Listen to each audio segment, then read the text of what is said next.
Hi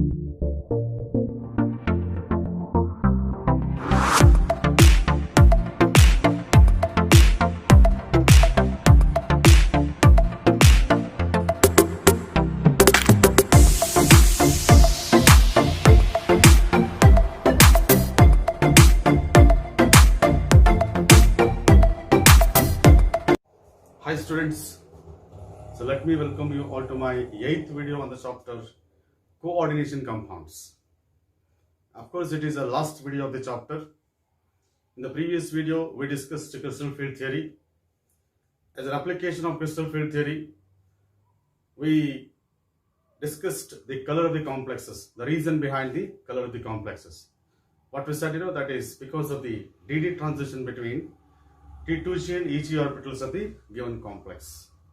Is it not? When light falls in the complex, certain color of the visible region is absorbed, the remaining will be transmitted. The color of the transmitted radiation is complementary to the color of the absorbed radiation, and the color of the complex is color of the transmitted radiation, and that is the explanation that we had. We'll continue that discussion, color of the complexes. Under that, it is influence of ligand on the color of the complexes. In this particular discussion, we are going to study how this particular ligand is going to influence on the color of the complexes. For that purpose, I am going to take, yes, it is a solution of nickel 2 chloride. When nickel 2 chloride solution, when nickel 2 chloride is dissolved in water, when nickel 2 chloride is dissolved in water, we are going to get the complex of nickel with water molecules. We are going to get one complex, that is a complex of nickel with water molecules. Here, water molecules are acting like ligands. Nickel is a metal ion, is it not? This is a complex we got. This complex is, yes, it is a green colored solution it is. Now I am going to study effect of ligand on the color of this complex. I am going to study effect of the ligand on the color of this particular complex. For that purpose, I am going to select, yes, it is one ligand, that is what we call it as ethane 1,2-diamine. We represent it as, yes, it is EN, is it not? What I do here in this particular discussion, I am go on adding, yes, it is ethane 1,2-diamine solution to the complex of nickel 2 plus ion progressively in the ratio, yes, it is 1:1, or you can see that is 2:1, or you can see that in 3:1 ratios. And progressively add the solution of ethane 1,2-diamine to the, yes, it is nickel 2 ion solution progressively in the molar ratio, ethylene diamine to nickel ion ratio, that is 1:1, 2:1 and 3:1 ratios. Then and you can observe the change in the color of the complexes. So for example, we have this nickel, yes, it is Ni, H2O 6 times, and of course 2 plus ion. As I said, this is green colored solution. That this is green colored solution. It is mixed with, yes, it is 1 mole of, yes, it is ethane 1,2-diamine solution. That is, if it is mixed with 1 mole of, yes, it is ethane 1,2-diamine solution, you are going to get a complex there. You are going to get a complex. Look at this. In this particular complex, there are 6 water molecules. Out of 6 water molecules, 2 water molecules are replaced by 1 ethane 1,2-diamine. Then you are going to get a complex that is 4 times, and of course this is En there. This 1 mole of, yes, it is ethane 1,2-diamine replaces 2 moles of water, because ethane 1,2-diamine is bidentate ligand.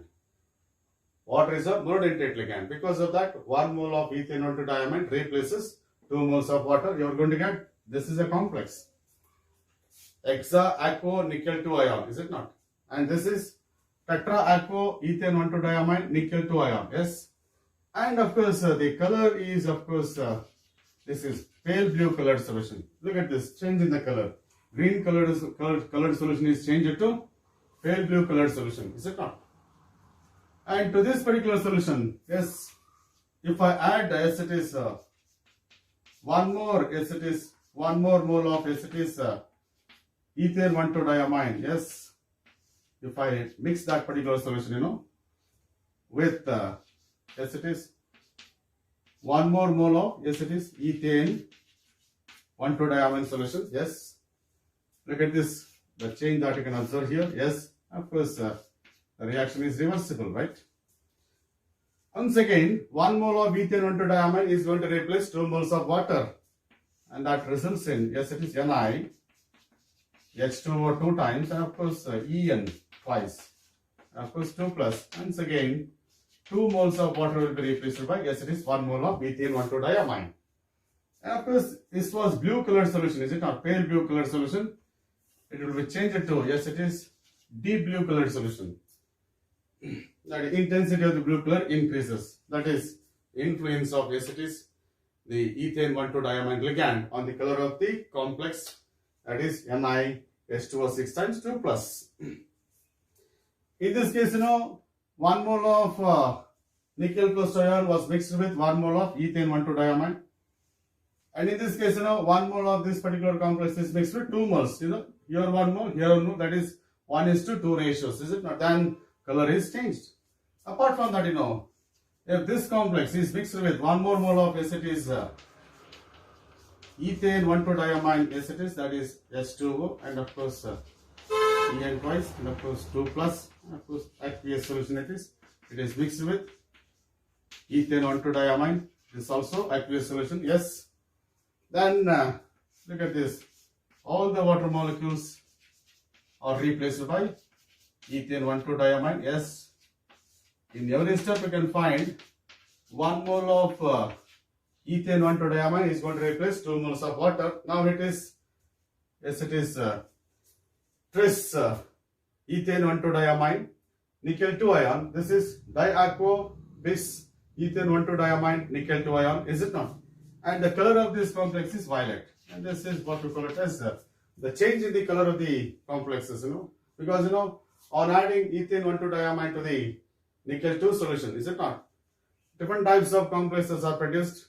Therefore, these complexes are going to absorb different types of radiations, thereby they are going to produce different colors.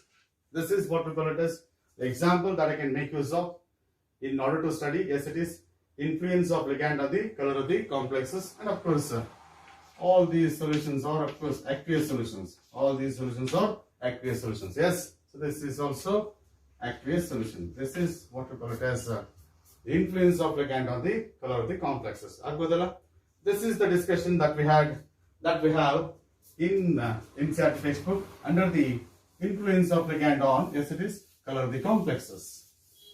And now at this moment, I want to discuss one more important discussion that is there in our NCERT textbook, and of course, but that will not be asked in the annual examination. Once again, out of curiosity, once again, that is, those questions may be expected in the competitive exams, I'm going to discuss, that is, color of, yes it is, gemstones.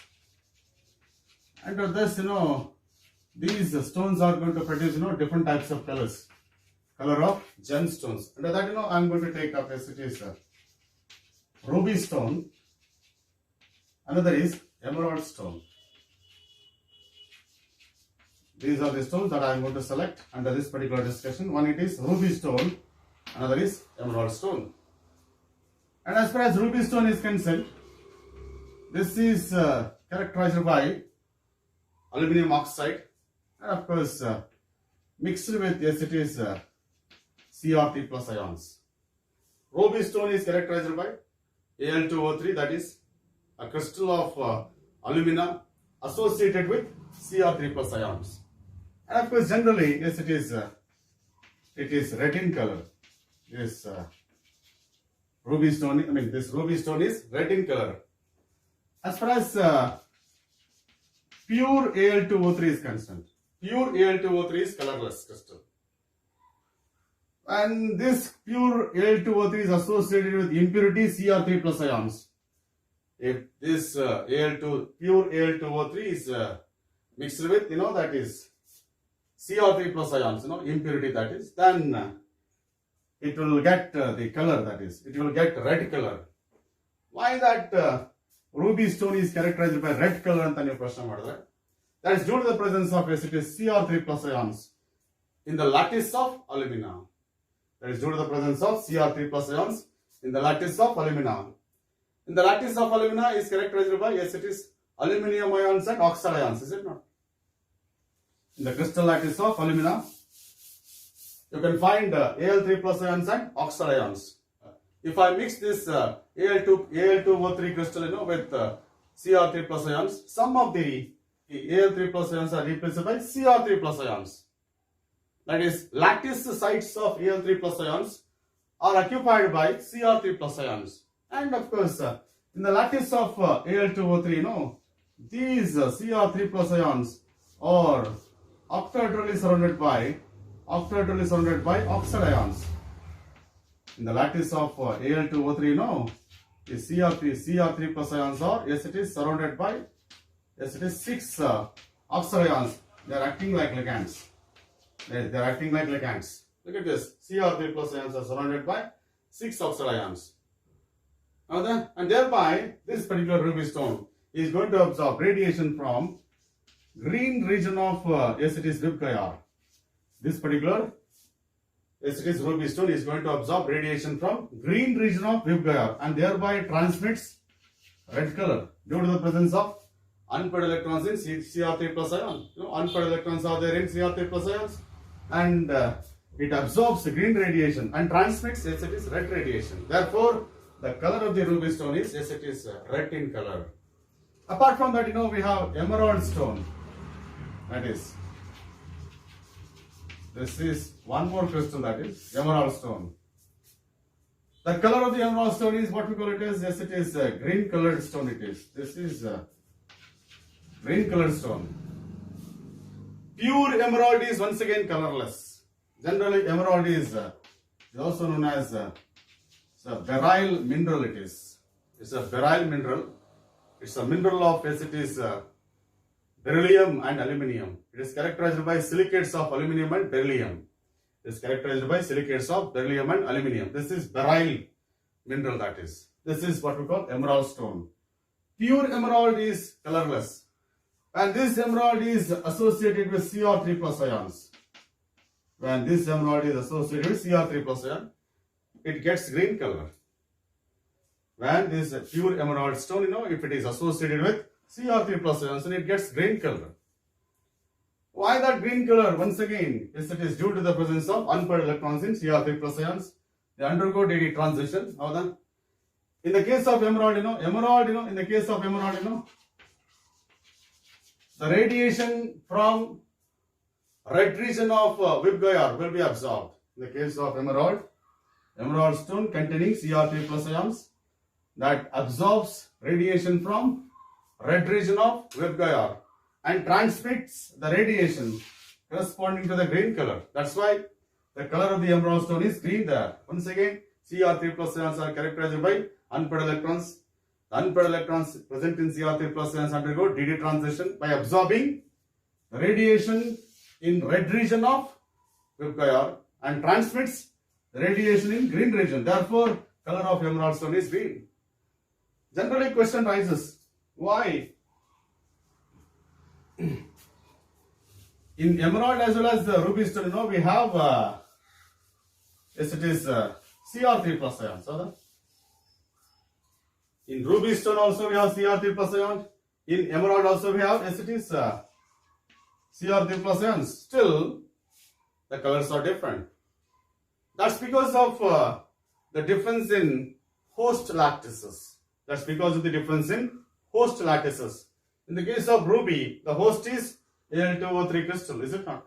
In the case of emerald, the host is the silicates of beryllium and, yes, it is aluminium.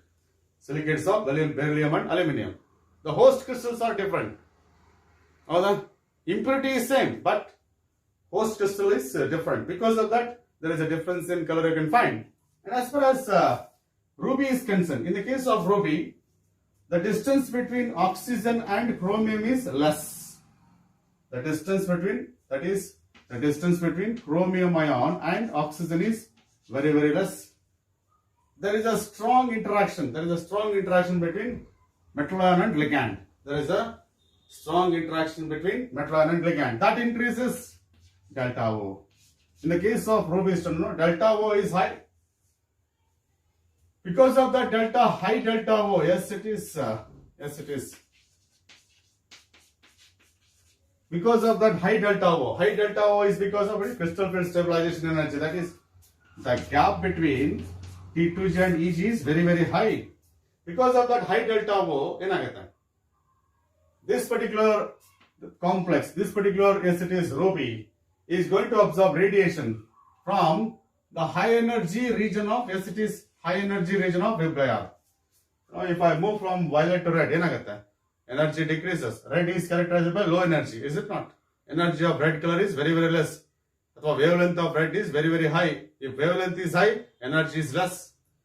Green is characterized by, yes, it is high energy. Because of that strong interaction, delta O increases. Because of that high delta O, the DD transition absorbs the radiation from green region, high energy region. Because that gap is more. For DD transition to take place, you need high energy radiation that will be absorbed by green region of VIBGYOR. Therefore, that ruby absorbs green color and transmits red color. Whereas in the case of emerald, the metal to ligand distance is a little bit longer. In the case of emerald, the distance between Cr3 plus ions and oxygen ligands will be little bit longer. If the distance is, more, if the distance between metal and ligand is more, that is, interaction is weak. If the distance between Cr3 plus ions and oxygen is more, interaction between ligand and Cr3 plus ions will be less. If the metal to ligand interaction is less, delta O will be less. That is, energy gap between T2G and EG will be less. Energy gap between T2G and EG will be less. Because of that small energy gap between T2G and EG, that emerald absorbs low energy radiation. For DD transition to take place, you need low energy radiation. How? Because energy gap between T2G and EG is less. DD transition takes place easily by absorbing radiation of low energy, that is red. Therefore, emerald absorbs red color, transmits green color. Because of that, that emerald is characterized by green color. And of course, these are the things, I explained out of curiosity. You may have some curiosity on these aspects. Because of that, I took this particular topic under discussion. And of course, definitely in the annual examination, you never expect questions on this particular color of the ruby stones, right? Color of the gemstones. Okay, now at this moment, we'll come back to our discussion. That is, as far as your NCERT textbook is concerned, you are supposed to study limitations of crystal field theory there. As far as crystal field theory is concerned, no doubt crystal field theory successfully explained geometry of the complexes, magnetic properties of the complexes, stability of the complexes. At the same time, even crystal field theory is able to explain color of the complexes. And it has given proper justification for the classification of ligands into strong and weak ligands. But in spite of all these things, this crystal field theory faces some drawbacks. As far as limitations of the crystal field theory are concerned, one of the limitations of crystal field theory is, according to crystal field theory, the coordinate bond between metal ion and ligand is electrostatic force of attraction. Because of that, we expect the negative ligands like I minus, Cl minus, F minus and Br minus. We expect these negative ligands to bring about maximum crystal field splitting, because that metal to ligand bond is electrostatic force of attraction. But it has been observed in spectrochemical series. But in spectrochemical series, we considered these ligands as weak field ligands. According to spectrochemical series, we considered these ligands as weak field ligands. But we expect these ligands to be acting like strong ligands, because according to CFT, yes it is, that coordination bonding is electrostatic force of attraction. Accordingly, we expected negative ligands to behave like strong ligands. But if you observe the position of these ligands in the spectrochemical series, they are acting like, yes it is, weak ligands. That is, one of the drawbacks. Apart from that, no doubt crystal field theory believes that coordinate bonding is ionic in nature. This crystal field theory doesn't take into consideration the covalent nature of coordinate bonding. Crystal field theory doesn't take into consideration the covalent nature of coordinate bonding. That is, coordinate bond is characterized by covalent nature also. That covalent nature of the coordinate bond will not be taken into account as far as crystal field theory is concerned. So that is the drawbacks of ST's crystal field theory. And of course, these drawbacks will be explained in the next theories, like ligand field theory and molecular orbital theory. And they are beyond the scope of this particular textbook. Okay, now? So this is what we call it as crystal field theory. Now at this moment, we'll go for the next discussion, that is bonding in, yes, it is metal carbonyls. Bonding in metal carbonyls. That is the next discussion. As far as metal carbonyls are concerned, they are organometallic compounds. Metal carbonyls are organometallic compounds. Organometallic compounds containing CO as ligand. Organometallic compounds containing carbon monoxide as ligand, they are called as metal carbonyls. And they are considered to be, that they are homoleptic complexes. They are homoleptic complexes, means they are the complexes containing only one type of ligand, that is carbon monoxide. That's why they are homoleptic complexes. So what's the meaning of that? Organometallic compounds. Organometallic compounds are the compounds where there is a direct linkage between carbon and metal. Any chemical substance containing direct linkage between carbon and metal, that is called as, yes, it is organometallic compound. You studied one of the organometallic compounds in organic chemistry, that is Grignard reagent or MgX. One of the organometallic compounds that you studied. Here, there is a direct linkage between carbon and magnesium, metal and carbon linkage. Any compound containing direct linkage between carbon and metal, that is called as organometallic compound. Here also, in the case of metal carbonyls, you can find a direct linkage between metal and carbon. Carbon is from carbon monoxide. That is what we call it as organometallic compound containing carbon monoxide as ligand. As far as the metal carbonyls are concerned, you are supposed to study some of the metal carbonyls, like that is NiCO 4 times. That is one metal carbonyl. That is tetracarbonyl nickel 0. That is another is FeCO 5 times. Pentacarbonyl iron 0. One more is, that is Cr CO 6 times. Hexacarbonyl chromium 0. And is cobalt 2, and of course CO 8 times. This is octacarbonyl dicobalt 0. Then Mn2 CO 10 times. This is decacarbonyl dimanganese 0. These are the, yes, it is the carbonyls that you are supposed to study, especially structure of these carbonyls to be discussed. If it comes to this, it is nickel surrounded by, yes, it is 4 coordinate bonds between carbon monoxide and nickel there. This is tetrahedral complex. And you can observe here, you must show the direct linkage between nickel and carbon. Correct agi, you must connect carbon of the carbon monoxide to the metal. You cannot write randomly, like this. That is, you cannot write like this. No, oxygen is attached to nickel. You cannot write like this. You must connect carbon of carbon monoxide to the metal. Look at this. Here it is C. Okay, that's why whenever you are writing structures, you first connect carbon atoms to the, yes, it is metal first. This is one complex, tetrahedral complex, where 4 carbon monoxide molecules attached to the nickel through coordinate bonds. This is tetra carbonyl nickel 0 there. Oxidation state of nickel in nickel tetracarbonyl 0. Athwa oxidation state of central metal in metal carbonyls will be 0 here. This is tetrahedral complex. This is tetrahedral. The geometry of the complex is tetrahedral. If it comes to that, FeCO 5 times. 5 carbon monoxide ligands attached to the iron here.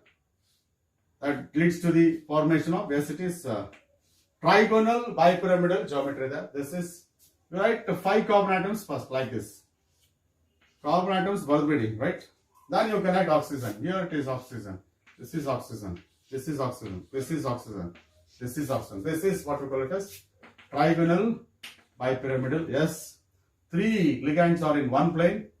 One ligand is above the plane. Another is below the plane. And this is IUPAC name is pentacarbonyl. Yes, it is iron 0. This is IUPAC name of this particular complex.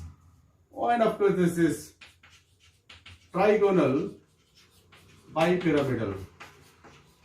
Trigonal bipyramidal geometry. This is the geometry of the, yes, it is FeCO 5 times.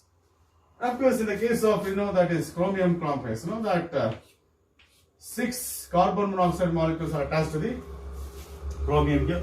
6 carbon monoxide molecules are attached to the chromium through coordinate bonds. While writing structure, you first write C Balbidi. Then there is no possibility of connecting oxygen to the metal. First C Balbidi. Next, just distribute all the 6 ligands in octahedral fashion. This is octahedral complex. This is hexacarbonyl. This is hexacarbonyl chromium. Hexacarbonyl chromium 0 there. And of course, the complex is octahedral. The complex is octahedral. This is one more complex. Look here. 4 ligands are in one plane. Yes. One ligand is above the plane. Another is below the plane. That octahedral geometry. Yes. So this is what we call the geometry of the 3 complexes. Right. And as far as the 4th one is concerned, we'll see that octacarbonyl dicobalt 0 octacarbonyl dicobalt 0 there. We'll see that. As far as that complex is concerned, look at this. Here, in the case of that particular complex, there is a direct linkage between, yes, it is 2 cobalt atoms.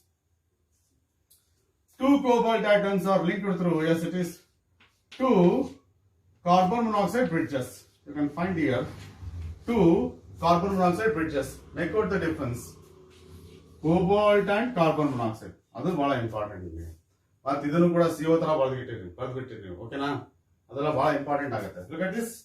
Let me write once again. Yes, you must write cobalt, capital C, small o, capital C, small o, capital C, small o. These cobalt atoms are linked through carbon monoxide molecule, carbon monoxide bridges. These cobalt atoms are linked through carbon monoxide bridges. There are 2 carbon monoxide bridges. You can find here C capital, O capital. C capital, small o. Idana gamanisbeku. Yes. And remaining, yes, it is, will be, yes, it is, each cobalt is attached to, yes, it is 3 carbon monoxide molecules. Like this, this is CO, CO, and CO there. This is CO. This is CO, and of course CO there. Look at this. CO, C capital, O capital, C capital, O capital. This is also correct agi gamanisbeku. Metal cobalt matra capital C, small o baribeku. Carbon monoxide capital C, capital O. This is also gamanisbeku. Yes, this is what we call the structure of this particular. Yes, it is CO 2 times, CO 8 times. This is octacarbonyl. Yes, it is dicobalt. Octacarbonyl dicobalt 0 there. Yes. Okay, now this is what we call it as. Yes, it is the structure of. Yes, it is. That is CO2, CO 8 times. If you look at the structure of, yes, it is Mn2, CO 10 times. Its structure is a combination of, yes, it's a combination of square pyramids of this particular unit. The square pyramids of 2 MnCO5 times is linked through manganese atoms. No, Mn2CO 10 times andre MnCO5 times, this is 1/2, and 2 MnCO5 times units are joined through Mn2Mn single bonds. You are going to get, yes, it is structure there. Look at this. Let me write that. That is Mn. Yes, it is square pyramid. First you write square pyramid of MnCO5 times first. Right? The square pyramid of MnCO5 times. This is C. This is C. This is C. This is C, and this is C, right? And of course, 5 carbon monoxide molecules attached to manganese, right? This is one square pyramid. This is square pyramid. This is one square pyramid. 4 ligands in one plane, one ligand is above the plane. That will form one pyramid, square pyramid. And below that you write one more, yes, it is square pyramid. Yes. In the below that, you write one more square pyramid, that is Mn, yes, CO, yes. And this is CO, and this is CO, and this is CO, and this is one more square pyramid. Here it is, yes, it is. This is CO, and of course this is CO, this is CO, this is CO, and of course this will be, yes, it is one more. This is two square pyramids, they are linked through Mn to Mn single bond, yes. And this is one more square pyramid, yes. You can find here 2 square pyramids. Yes. Here, in this case, one pyramid is pointing upward, another pyramid is pointing downward. This is what we call structure of, yes, it is Mn2CO 10 times decacarbonyl. Decacarbonyl manganese 0, dimanganese. Decacarbonyl dimanganese 0, that is. Deca means 10 carbon monoxide molecules and 2 manganese, Mn2CO 10 times. And it is a combination of, yes, it is the 2 square pyramids of MnCO 5 times. So that is what we call it as the structure of some of the metal carbonyls. Now let us see the next topic as far as your NCERT textbook is concerned, that is bonding in metal carbonyls. And I will make use of, yes, it is molecular orbital theory in order to explain, yes, it is bonding there. That is, in the case of metal carbonyls, that is, there is a metal to carbon bond, yes. There is a metal to carbon bond. The metal to carbon bond in metal carbonyl shows sigma as well as pi characters. Metal to carbon bond in metal carbonyls shows properties of sigma bond as well as properties of pi bond. That is the one important observation that you can have in the case of metal carbonyls. That is, as far as metal to carbon sigma bond is concerned. Metal to carbon sigma bond is concerned. This metal to carbon sigma bond is produced by donation of electron pairs. It is produced by donation of electron pairs from carbonyl carbon. It is due to the donation of electron pairs from carbonyl carbon into vacant orbitals of metal. This is how that metal to carbon sigma bond is produced. Metal to carbon sigma bond is produced by the donation of electron pairs from carbonyl carbon to carbonyl carbon into vacant orbitals of metal there. Let me show you that here it is. As far as the diagram of this particular, yes, it is metal carbonyl bonding is concerned. Look at this. If I say this is metal, yes, metal is characterized by, yes, it is vacant orbitals. Let me represent vacant orbital like this. As far as carbon monoxide is concerned, you can find, yes, it is a triple bond between carbon and oxygen. This is carbon monoxide, yes. And this is characterized by, yes, it is orbitals containing, yes, it is lone pair of electrons. Generally we call it as sigma orbitals, right? Generally it is called as sigma molecular orbitals, because a molecule of carbon monoxide is characterized by sigma molecular orbitals as well as pi molecular orbitals.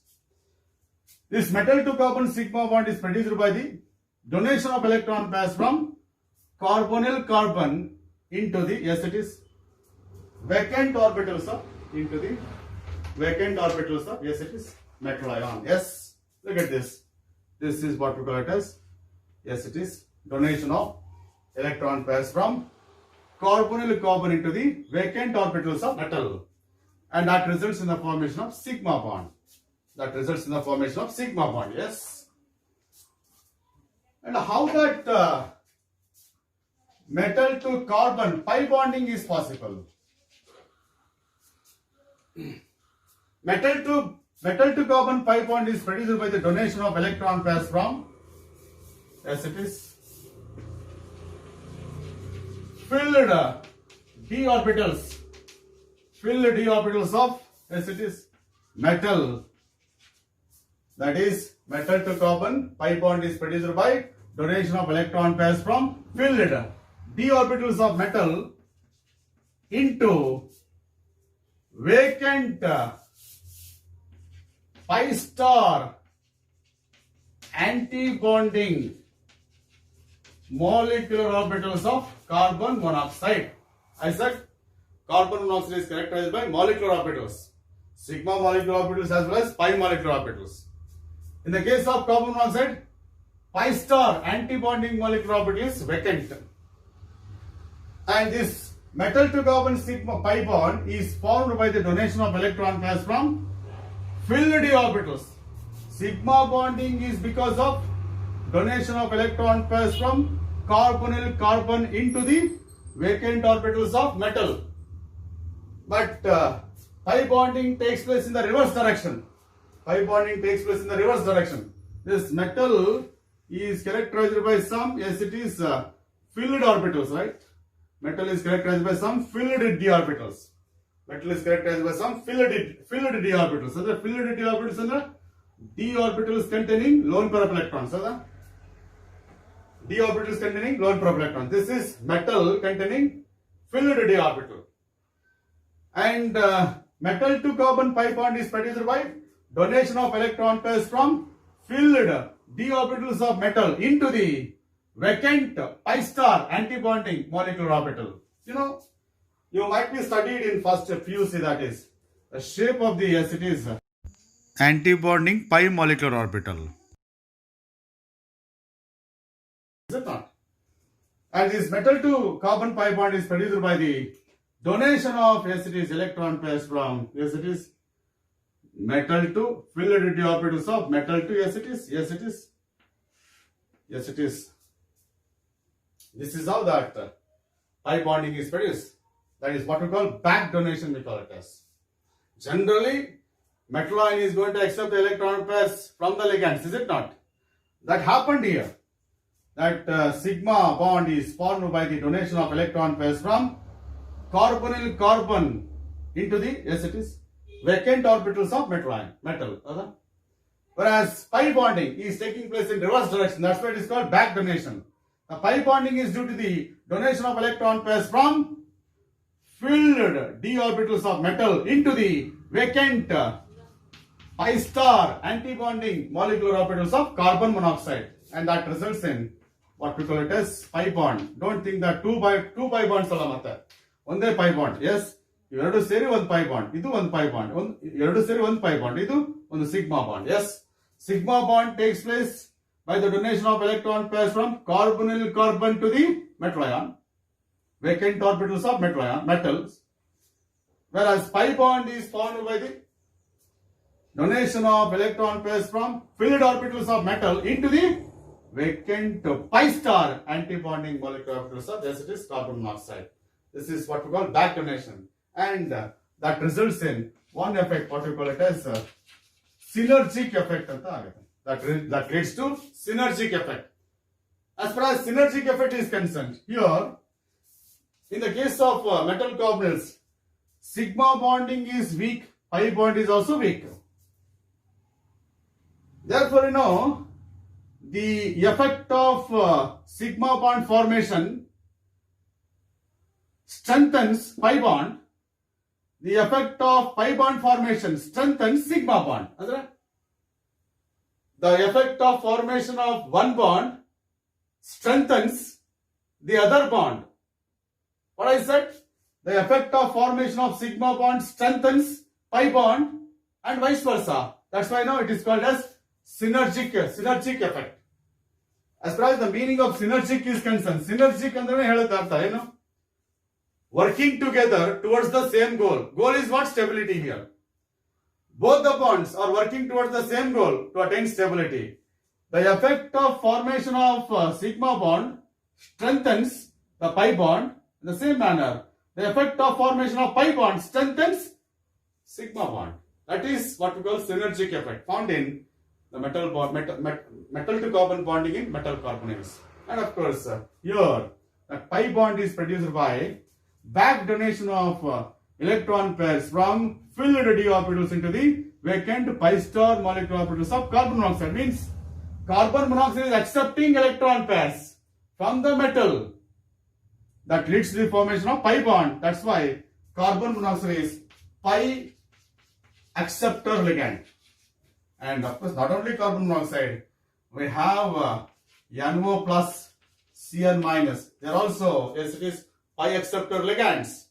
Because these two are isoelectronic with carbon monoxide. Verify ಮಾಡಿ number of electrons in carbon monoxide will be 14, 6 plus 8.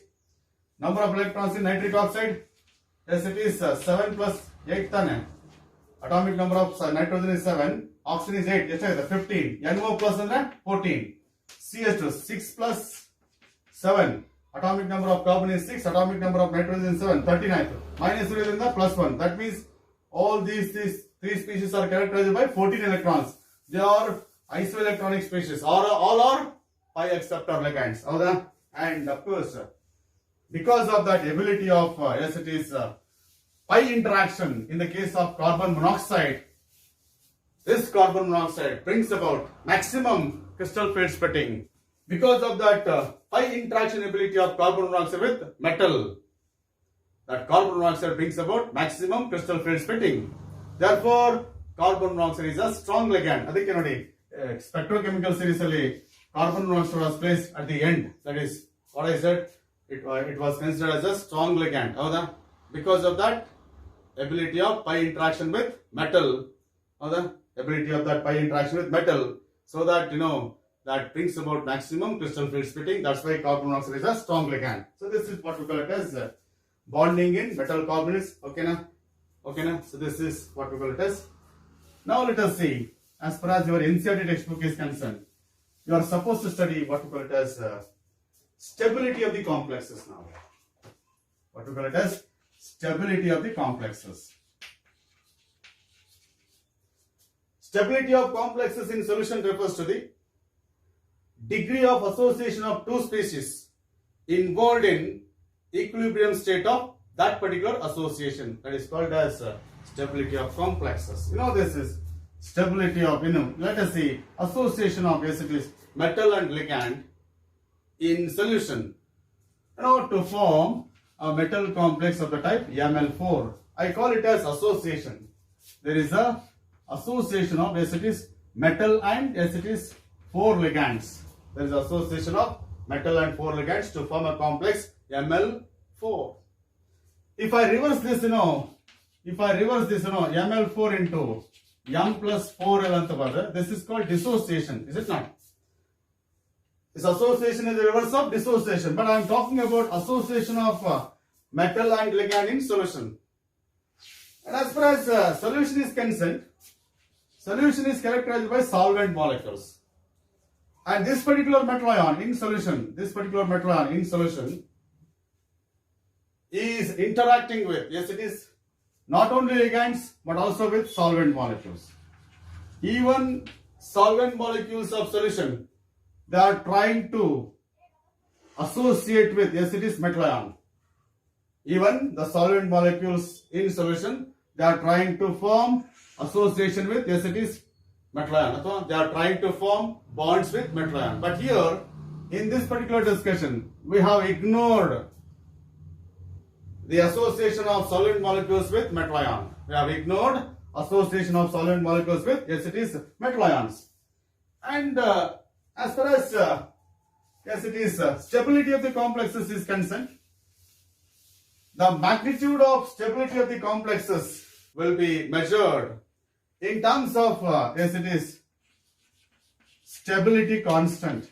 The magnitude of stability of the complexes can be measured in terms of, yes, it is stability constant. That is, this is one particular physical quantity that I can make use of in order to express stability of the complexes quantitatively. This is one physical quantity that I can make use of in order to express stability of the complexes quantitatively. What is that stability constant, Tanzandra? This stability constant is just an equilibrium constant K. The stability constant is just an equilibrium constant K. You know, equilibrium constant K is equal to molar concentration of complex, that is product, Ml4, divided by molar concentration of reactants, that is M into, yes, it is L to the power 4. You know, by applying law of mass action, I can write that equilibrium constant K as, that's equal to the product of molar concentration of products divided by product of molar concentration of reactants, with each concentration terms raised to power equal to stoichiometric coefficients. This is what we call stability constant, that is equilibrium constant. I can make use of this particular equilibrium constant value in order to express stability of the complexes. You know, this equilibrium constant value directly related to the concentration of complex formed here. This is a complex. And value of equilibrium constant is directly related to the molar concentration of, yes, it is Ml4, that is a complex. The amount of the complex formed increases as the degree of association between metal ion and ligand increases. As the degree of association between metal ion and ligand increases, the amount of complex formed also increases. As the amount of complex formed increases, K value increases.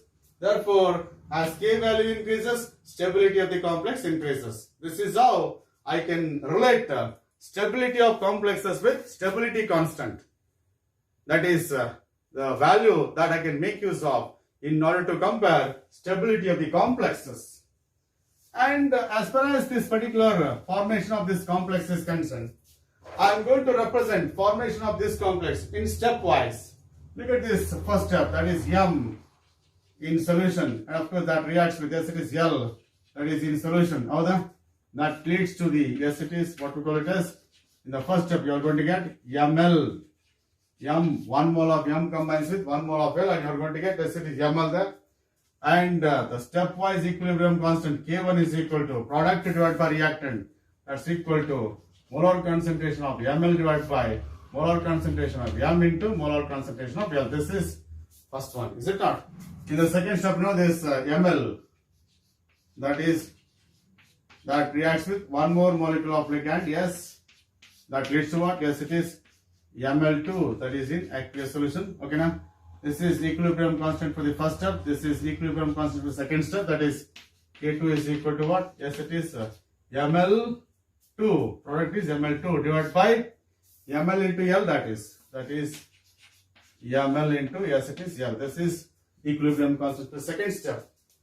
As far as third step is concerned, that is Ml2 in solution may combine with one more molecule of ligand, and that leads to what? Yes, it is Ml3. It is in aqueous solution. That is, we are going to get K3 there. That's equal to, yes, it is Ml3 divided by L.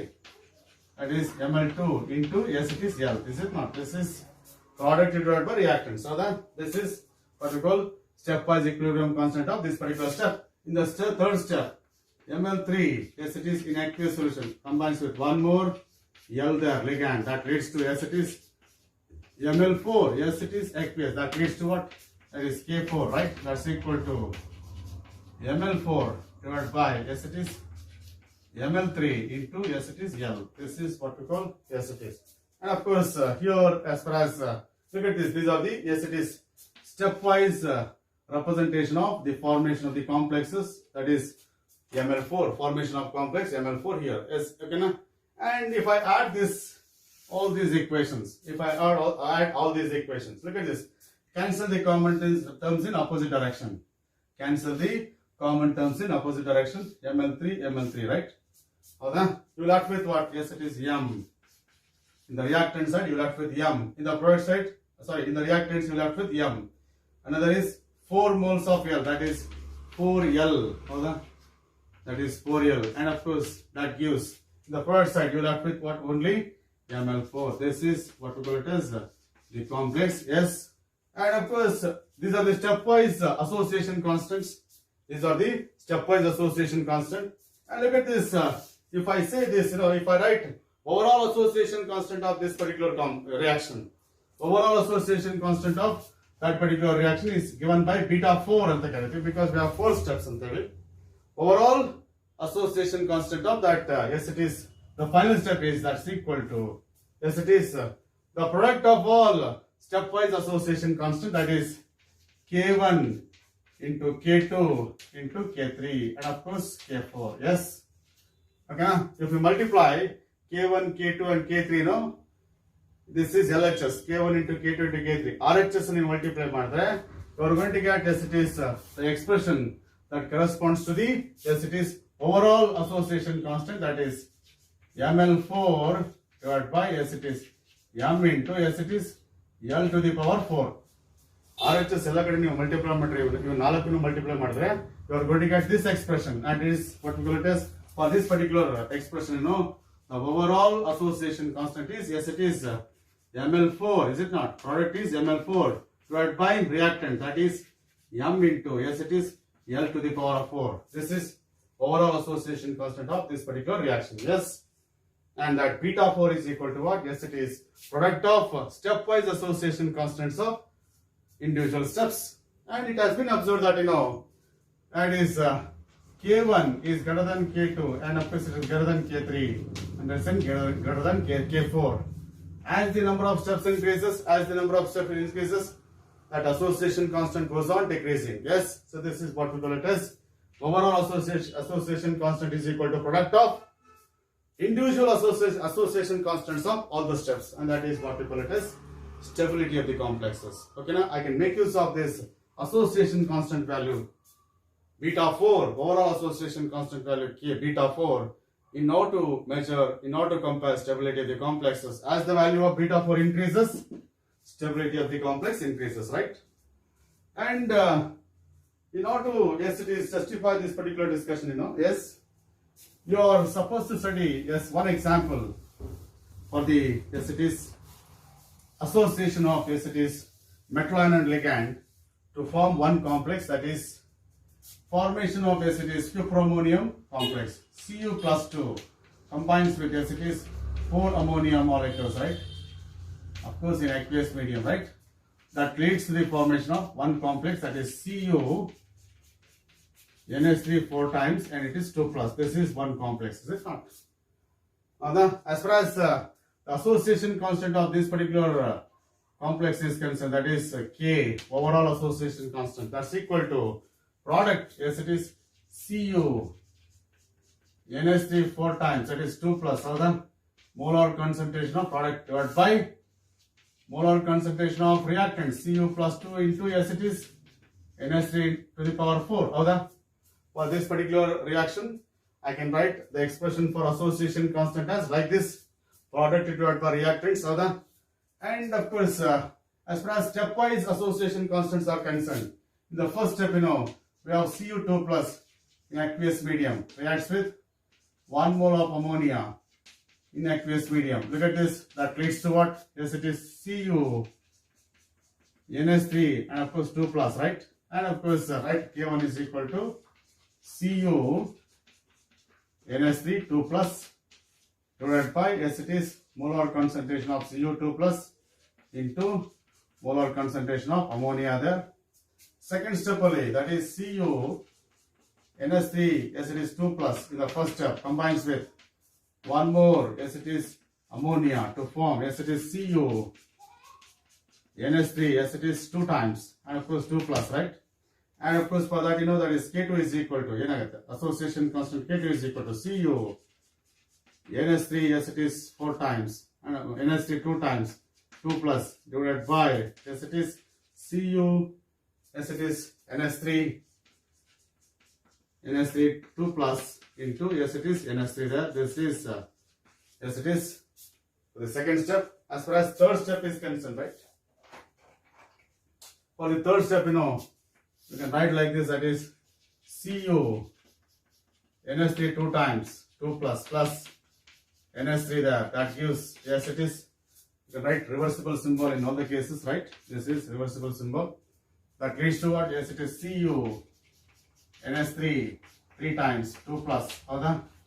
And of course, as far as K3 is concerned, product divided by reactant, Cu NH3 3 times, and of course 2 plus, right? Divided by, yes, it is Cu NH3 2 times, 2 plus into, yes, it is ammonia there. Okay? This is third stepwise association constant.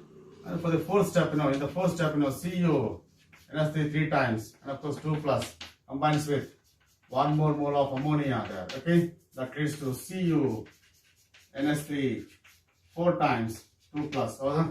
And of course, K4 is equal to, yes, it is Cu NH3 4 times, 2 plus, divided by Cu NH3 3 times, 2 plus, and of course it is NH3 there. And of course, these are the stepwise association constant of for the formation of this particular complex. And overall association constant beta for that's equal to K. That is once again K1 into K2 into K3, and of course K4. Once again, you just go for ಎಲ್ಲ LHS ಅನ್ನು multiply ಮಾಡಿ RHS ಅನ್ನು multiply ಮಾಡಿದ್ರೆ ನಿಮಗೆ final ಆಗಿ ಈ expression ಸಿಗುತ್ತೆ, right? ಆ ಎಕ್ಸ್ಪ್ರೆಷನ್ ಪ್ರಕಾರ that is what we call it as overall association constant beta 4. So this is what we call it as product of association constants of individual steps. And of course, as I said, as the number of steps increases, association constant value goes on decreasing. That is K1 is greater than K2, K2 is greater than K3, K3 is greater than K4. If there are 5 steps, you know, it is beta 5. Avaga K5 barutte. If there are 6 steps, you know, it is beta 6. Then it is K4 into K5 into K6 itara continue agutte. So this is what we call it as the association constant, or you can say stability constant, that I can make use of in order to study stability of the complexes. And inverse of stability constant is instability constant or dissociation constant. Okay na? So this is what we call it as stability of the constant. I can make use stability constant is just an equilibrium constant for the association of two species. For the association reaction, if I apply law of mass action, whatever the equilibrium constant value that I am getting, yes, it is, that is what we call association constant. As the degree of association increases, molar concentration of complex increases. If molar concentration of complex increases, equilibrium constant value increases. If equilibrium constant value increases, you know, that is stability of the complex increases. And that is what we call it as the discussion there. Agudala? Yes. So this is what we call it as stability constant. And the last discussion with this chapter is applications of this. It is the coordination compounds as far as our day-to-day life is concerned. So with respect to this applications, you know, so this particular complexes, you know, they have got their own importance in our day-to-day life. You know, complexes are characterized by color. That property of complexes to form colored compounds can be used in qualitative analysis as well as quantitative analysis of chemical substances. That is one application. At the same time, you know, that is in the determination of hardness of water. You know, hard water is characterized by calcium ions and magnesium ions. In order to determine amount of calcium ions and magnesium ions present in hard water, I can make use of this one particular complex, that is EDTA, sodium salt of EDTA. And this sodium salt of EDTA can form a complex with calcium and magnesium ions, and thereby I can bring about estimation of hardness of water. Because of that, you know, here also we are making use of the complex chemistry there, the chemistry of complexes, where EDTA is acting like a ligand that form a complex with magnesium and calcium ions. That's why in the determination of hardness of water, we make use of chemistry of complexes where we titrate the hard water by making use of acetic standard solution of sodium salt of EDTA. That is the chemistry of complexes will be used in the determination of hardness of water. Apart from that, I can make use of certain complexes, especially that is Wilkinson's catalyst. I can make use of Wilkinson's catalyst. Wilkinson's catalyst is, it's a complex of rhodium with chloro group and of course triphenyl phosphine. This is what we call it as Wilkinson's catalyst, that is. I can make use of this Wilkinson's catalyst, a complex of rhodium with triphenyl phosphine, that is in the hydrogenation of oils. In the hydrogenation of oils, I can make use of this particular catalyst. Once again, this is also a coordination compound. This is also a complex compound, that is. Complexes can be used as catalyst. Apart from that, you know that green pigment in plants responsible for the photosynthesis. That green pigment in plants is a complex of magnesium. Once again, the chemistry of complexes is responsible for the photosynthesis there. In our body, blood is characterized by hemoglobin, is it not? Hemoglobin transports oxygen from lungs to the tissues. And that hemoglobin itself is a complex of Fe2 plus ions. There also we'll find the chemistry of complexes will be utilized in the transportation of oxygen from lungs to the tissues there. Apart from that, you know the importance of the vitamin B12. Vitamin B12 is a complex of cobalt and that plays a vital role in our body, is it not? Apart from that, varieties of enzymes in our body, they are coordination compounds. Varieties of enzymes present in our body are also complex compounds they are. The role of enzymes, they are going to catalyze various biochemical reactions. That is, some enzymes in our body, they are also complexes. Apart from that, the property of complexes, can be utilized even in the field of medicine also. That as far as the treatment of the diseases is concerned, we have one modern therapy that is called as chelate therapy.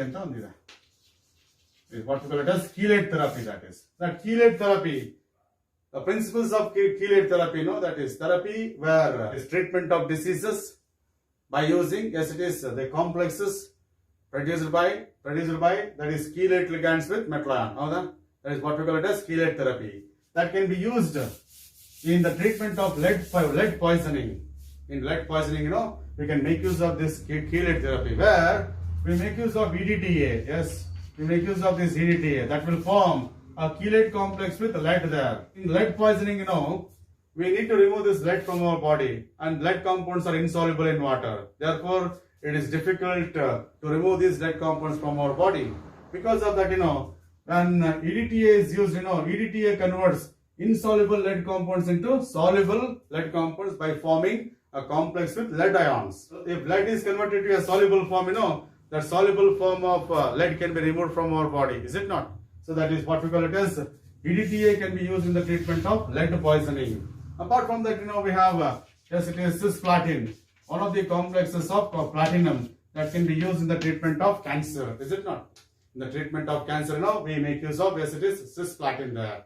So this is what we call one more application of complexes. Apart from that, especially in black and white photography, the developed photographic film is fixed by washing that photographic film with sodium thiosulfate solution, that is hypo solution.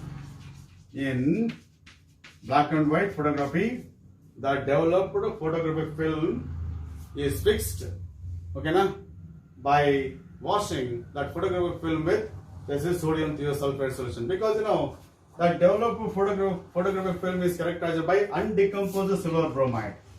Developed photographic film is characterized by undecomposed silver bromide. And that photographic film is washed with sodium thiosulfate.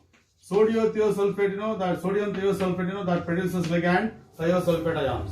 These thiosulfate ions will form a complex with silver ions, and that is a soluble complex, that is Ag, S2O3 twice, and of course 3 minus.